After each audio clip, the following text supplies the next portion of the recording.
ASTM C231 standard test method for air content of freshly mixed concrete by the pressure method. Although ready-mix concrete suppliers strive to deliver concrete within specifications, the air content will be affected based on many variables, which may include time, temperature, cementitious properties and content, aggregate gradations, slump, retempering with water, dosage rates and type of air entrainment, when and where admixtures are introduced in the mix, rate and amount of mixing, when and where the sample of concrete is taken, free fall, how the concrete is transported to its final destination, etc. Based on these countless variables, it is imperative that you know how to run a test and that your meter is calibrated and in good working conditions before you attempt to use it on a job site. We recommend that you check your meter frequently with a portable calibration device, which is available at most laboratory supply vendors. If you have one of these devices, you can double check the meter in case there is a question of accuracy. Having the meter calibrated, clean, and in working order is an absolute must. The procedures for this standard are as follows. 1. Dampen the interior of the bowl and place on a flat, level, firm surface. 2. For the first layer, fill the bowl to approximately 1/3 of its volume. Then rod the layer 25 times throughout its depth, but not forcibly striking the bottom of the measure. Distribute the roddings uniformly over the cross-section of the bowl. Then tap the outside of the bowl smartly 10 to 15 times with the mallet to close voids left by the tamping rod. 3. For the second layer, fill the bowl to approximately 2/3 of its volume.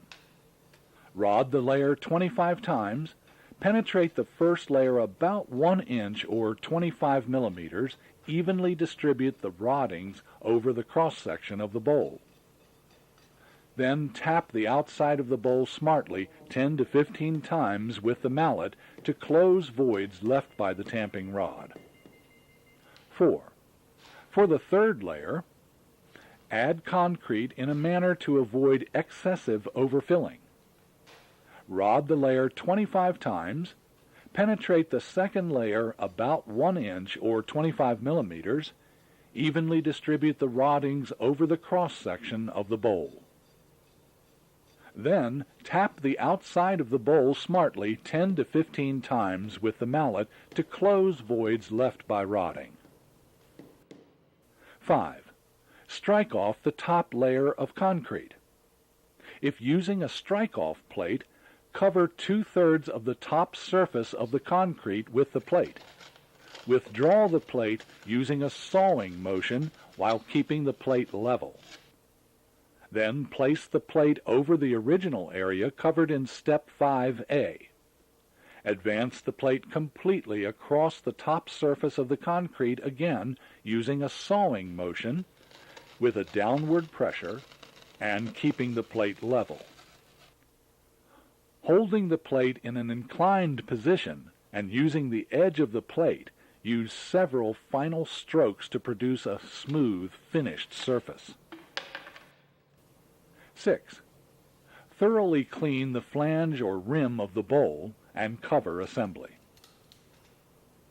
7. Clamp the cover to the bowl, ensuring a pressure-tight seal. 8. Close the air valve between the air chamber and bowl. Open both petcocks on the cover.